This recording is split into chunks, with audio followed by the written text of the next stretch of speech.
now, ladies and gentlemen, the President of the United States.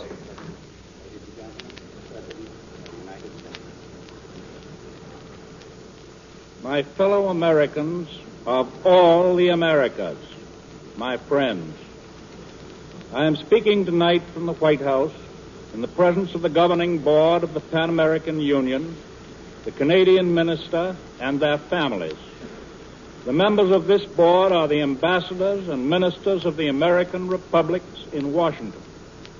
It is appropriate that I do this, for now as never before the unity of the American republics is of supreme importance to each and every one of us and to the cause of freedom throughout the world. Our future independence is bound up with the future independence of all of our sister republics. The pressing problems that confront us are military and naval problems. We cannot afford to approach them from the point of view of wishful thinkers or sentimentalists. What we face is cold, hard fact.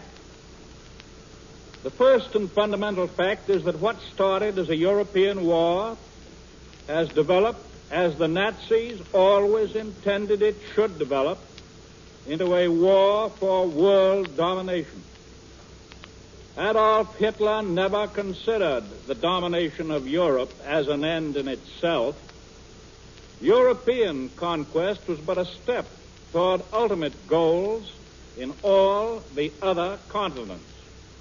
It is unmistakably apparent to all of us that unless the advance of Hitlerism is forcibly checked now, the Western Hemisphere will be within range of the Nazi weapons of destruction. For our own defense, we have accordingly undertaken certain obvious, necessary measures. First, we have joined in concluding a series of agreements with all the other American republics. This further solidified our hemisphere against the common danger. And then, a year ago, we launched and are successfully carrying out the largest armament production program we have ever undertaken. We have added substantially to our splendid Navy, and we have mustered our manpower to build up a new army which is already worthy of the highest traditions of our military service. We instituted a policy of aid for the democracies, the nations which have fought for the continuation of human liberties. This policy had its origin in the first month of the war, when I urged upon the Congress repeal of the arms embargo provisions in the old neutrality law. And in that message of September 1939, I said, I should like to be able to offer the hope that the shadow over the world might swiftly pass.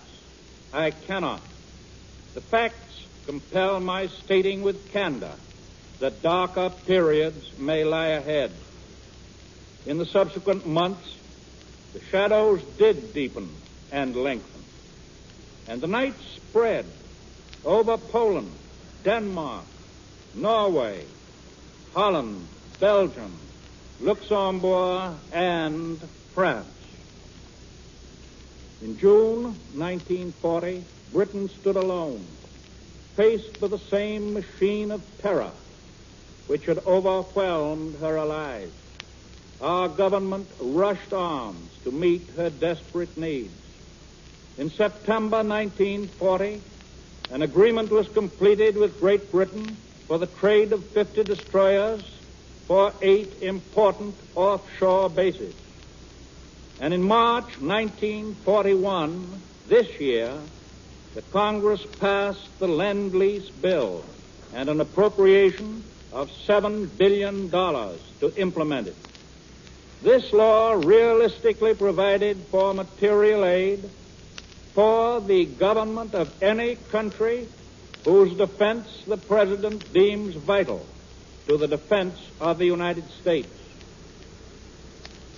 Our whole program of aid for the democracies has been based on hard-headed concern for our own security. and for the kind of safe and civilized world in which we wish to live. Every dollar of material that we send helps to keep the dictators away from our own hemisphere. And every day that they are held off gives us time to build more guns and tanks and planes and ships. We have made no pretense about our own self-interest in this aid. Great Britain understands it, and so does Nazi Germany. And now, after a year, Britain still fights gallantly on a far-flung battle line. We have doubled and redoubled our vast production, increasing month by month our material supply of the tools of war for ourselves and for Britain and for China, and eventually for all the democracies. The supply of these tools will not fail. It will increase. With greatly augmented strength, the United States and the other American republics now chart their course in the situation of today. Your government knows what terms Hitler, if victorious, would impose. They are indeed the only terms on which he would accept a so-called negotiated peace. And under those terms, Germany would literally parcel out the world, hoisting the swastika itself over vast territories and populations, and setting up puppet governments of its own choosing, wholly subject to the will and the policy of a conqueror. To the people of the Americas, a triumphant Hitler would say, as he said after the seizure of Austria, and as he said after Munich, and as he said after the seizure of Czechoslovakia, I am now completely satisfied. This is the last territorial readjustment I will see. And he would, of course, add, all we want is peace and friendship and profitable trade relations with you in the new world. Were any of us in the Americas so incredibly simple and forgetful as to accept those honeyed words, what would then happen? Those in the New World who were seeking profits would be urging that all that the dictatorships desired was peace. They would oppose toil and taxes for more American armament. And meanwhile, the dictatorships would be forcing the enslaved peoples of their old world conquests into a system they are even now organizing to build a naval and air force intended to gain and hold and be master of the Atlantic and the Pacific as well. They would fasten an economic stranglehold upon our several nations. Quislings would be found to subvert the governments in our republics, and the Nazis would back their fifth columns with invasion if necessary. No, I am not speculating about all this. I merely repeat what is already in the Nazi Book of World Conquest. They plan to treat the Latin American nations as they are now treating the Balkans.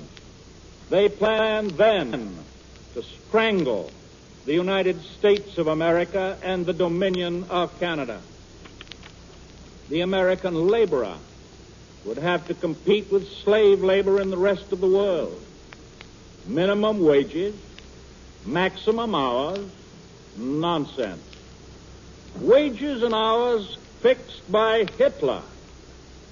The dignity and power and standard of living of the American worker and farmer would be gone.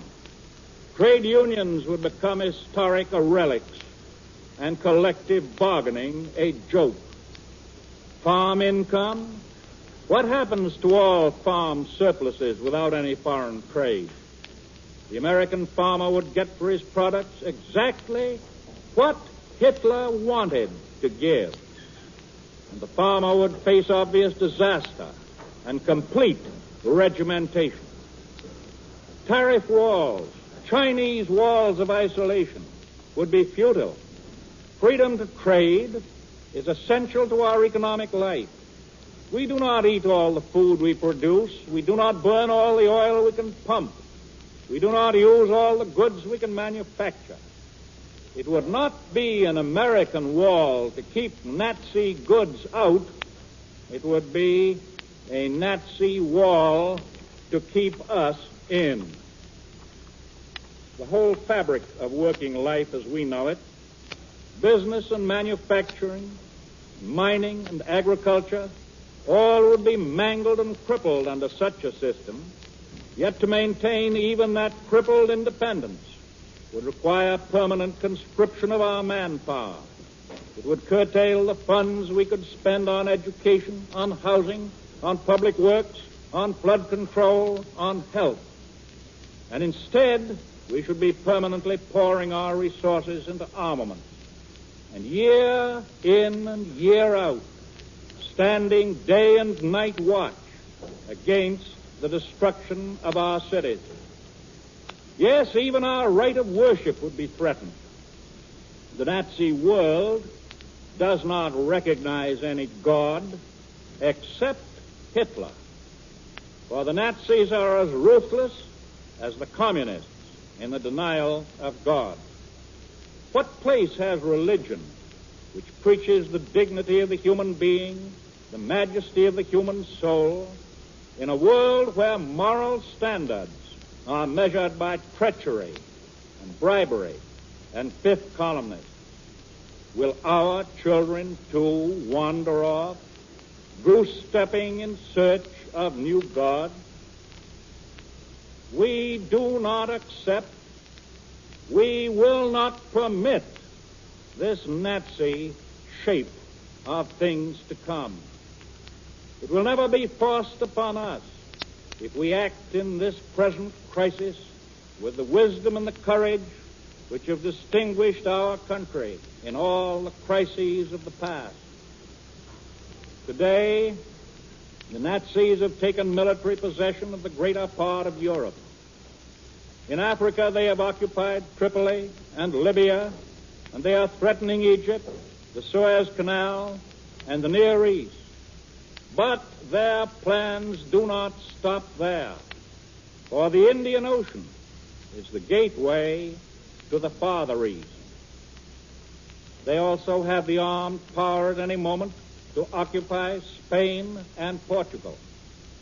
And that threat extends not only to French North Africa and the western end of the Mediterranean Sea, it extends also to the Atlantic fortress of Dakar and to the island outposts of the New World, the Azores and Cape Verde Islands.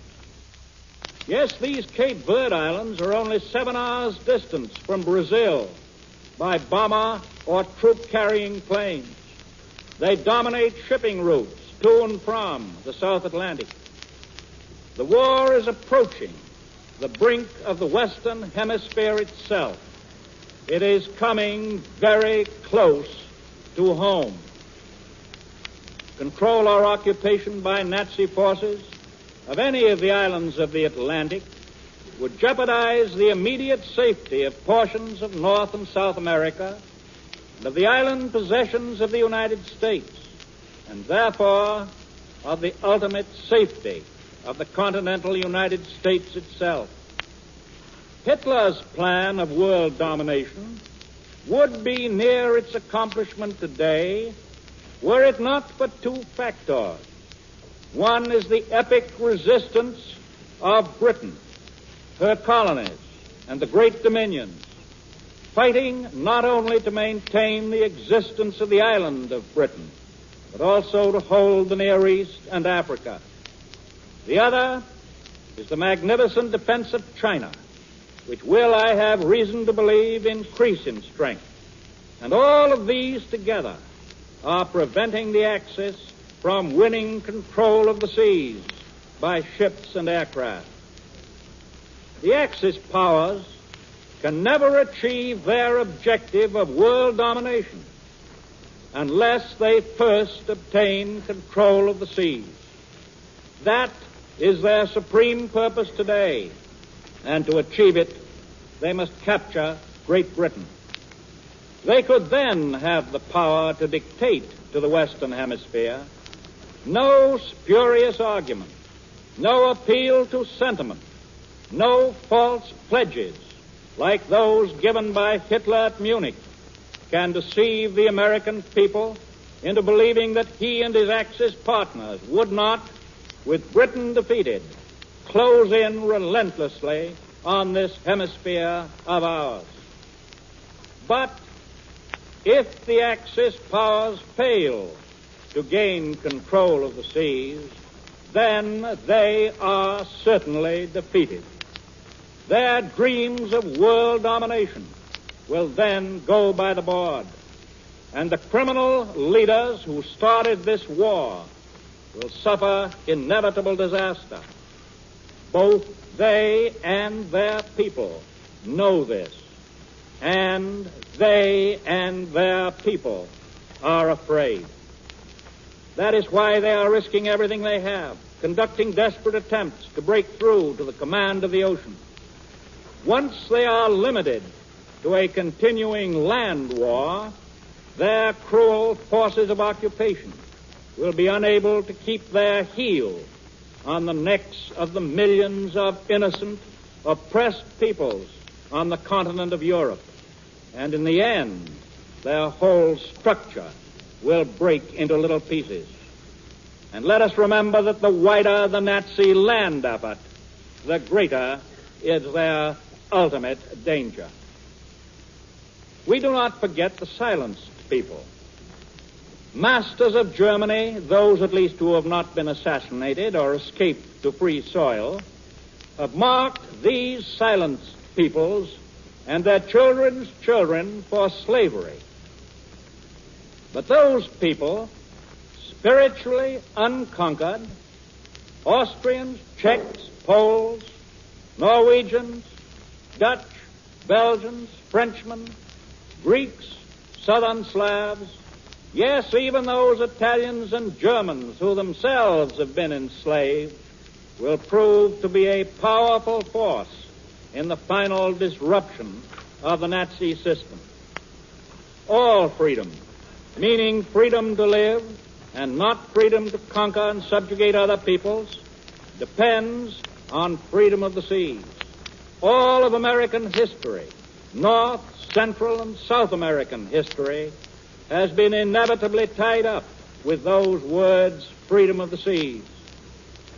Since 1799, 142 years ago, when our infant Navy made the West Indies and the Caribbean and the Gulf of Mexico safe for American ships, since 1804 and 1805, when we made all peaceful commerce safe from the depredations of the Barbary pirates, since the War of 1812, which was fought for the preservation of sailors' rights, since 1867, when our sea power made it possible for the Mexicans to expel the French army of Louis Napoleon, we have striven and fought in defense of freedom of the seas.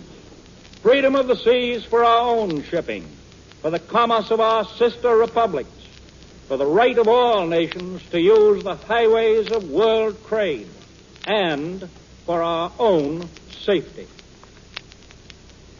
During the First World War, we were able to escort merchant ships by the use of small cruisers and gunboats and destroyers, and that type, called convoy, was effective against submarines. In this Second World War, however, the problem is greater. It is different, because the attack on the freedom of the seas is now fourfold. First, the improved submarine. Second, the much greater use of the heavily armed raiding cruiser or the hit-and-run battleship. Third, the bombing airplane, which is capable of destroying merchant ships 700 or 800 miles from its nearest base. And fourth, the destruction of merchant ships in those ports of the world that are accessible to bombing attack. The Battle of the Atlantic now extends from the icy waters of the North Pole to the frozen continent of the Antarctic. Throughout this huge area, there have been sinkings of merchant ships in alarming and increasing numbers by Nazi raiders or submarines. There have been sinkings even of ships carrying neutral flags. There have been sinkings in the South Atlantic, off West Africa and the Cape Verde Islands, between the Azores and the islands off the American coast, and between Greenland and Iceland. Great numbers of these sinkings have been actually within the waters of the Western Hemisphere itself. The blunt truth of this seems to be this, and I reveal this with the full knowledge of the British government. The present rate of Nazi sinkings of merchant ships is more than 3 times as high as the capacity of British shipyards to replace them. It is more than twice the combined British and American output of merchant ships today. We can answer this peril by 2 simultaneous measures. First, by speeding up and increasing our own great shipbuilding program, and second, by helping to cut down the losses on the high seas. Attacks on shipping off the very shores of land which we are determined to protect present an actual military danger to the Americas. And that danger has recently been heavily underlined by the presence in Western Hemisphere waters of a Nazi battleship of great striking power.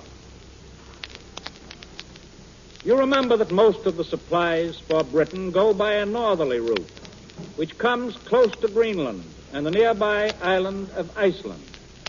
Germany's heaviest attack is on that route.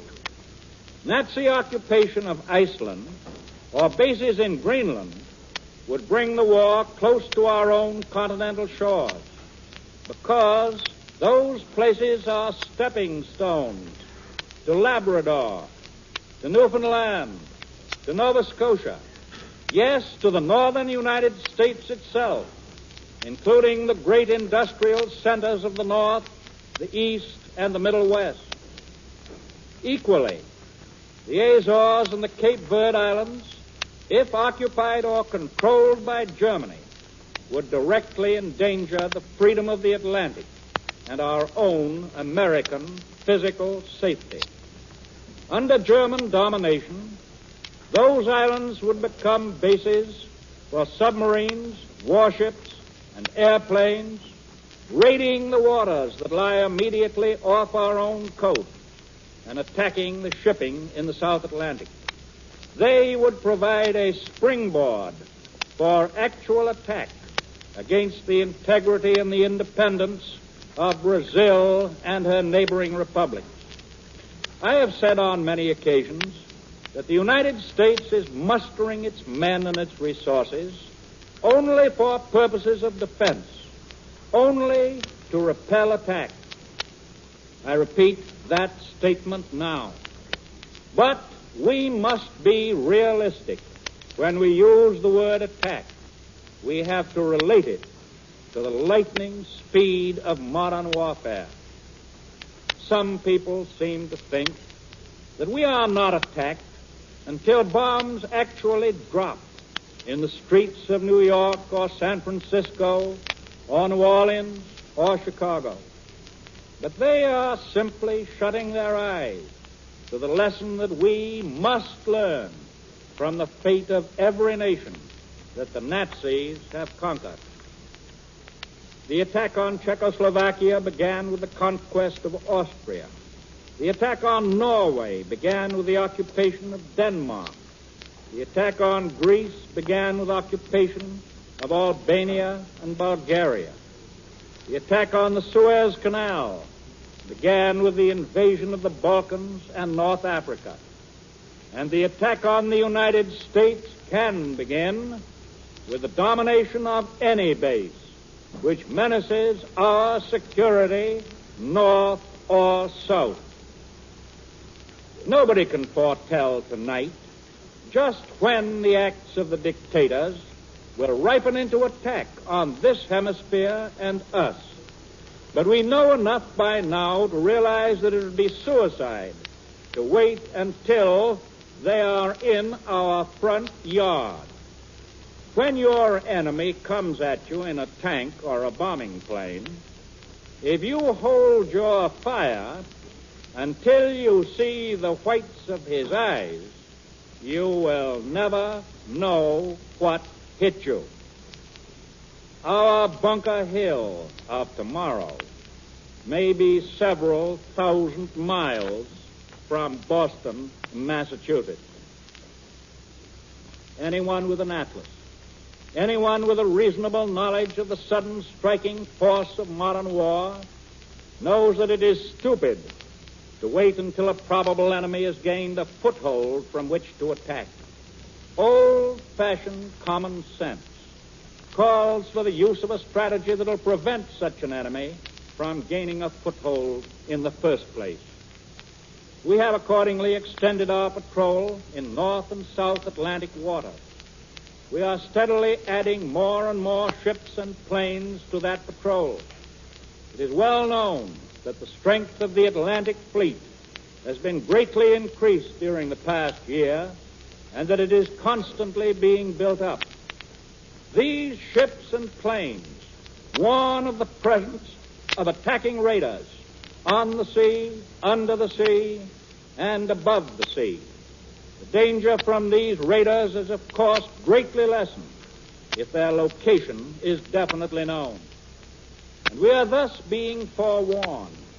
We shall be on our guard against efforts to establish Nazi bases closer to our hemisphere. The deadly facts of war compel nations for simple preservation to make stern choices. It does not make sense, for instance, to say I believe in the defense of all the Western Hemisphere, and in the next breath to say I will not fight for that defense until the enemy has landed on our shores.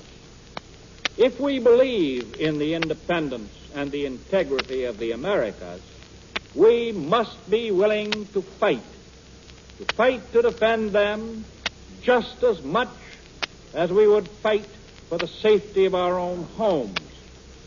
It is time for us to realize that the safety of American homes, even in the center of this, our own country, has a very definite relationship to the continued safety of homes in Nova Scotia or Trinidad or Brazil.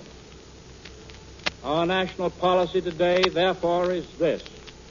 First, we shall actively resist wherever necessary, and with all our resources, every attempt by Hitler to extend his Nazi domination to the Western Hemisphere.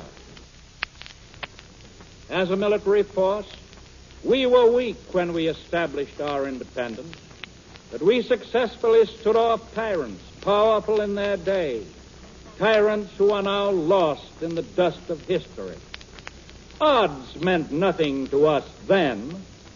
Shall we now, with all our potential strength, hesitate to take every single measure necessary to maintain our American liberties? Our people and our government will not hesitate to meet that challenge. As the president of a united and determined people, I say solemnly, we reassert the ancient American doctrine of freedom of the seas. We reassert the solidarity of the 21 American republics and the Dominion of Canada in the preservation of the independence of the hemisphere. We have pledged material support to the other democracies of the world, and we will fulfill that pledge. We, in the Americas, will decide for ourselves whether and when and where our American interests are attacked or our security threatened. We are placing our armed forces in strategic military positions. We will not hesitate to use our armed forces to repel attacks. We reassert our abiding faith in the vitality of our constitutional republic as a perpetual home of freedom, of tolerance, and of devotion to the Word of God. Therefore, with profound consciousness of my responsibilities to my countrymen and to my country's cause, I have tonight issued a proclamation that an unlimited national emergency exists and requires the strengthening of our defense to the extreme limit of our national power and authority. The nation will expect all individuals and all groups to play their full part without selfishness and without doubt that our democracy will triumphantly survive. I repeat the words of the signers of the Declaration of Independence. That little band of patriots, fighting long ago against overwhelming odds, but certain, as we are now, of ultimate victory, with a firm reliance on the protection of divine providence, we mutually pledge to each other our lives, our fortunes, and our sacred honor.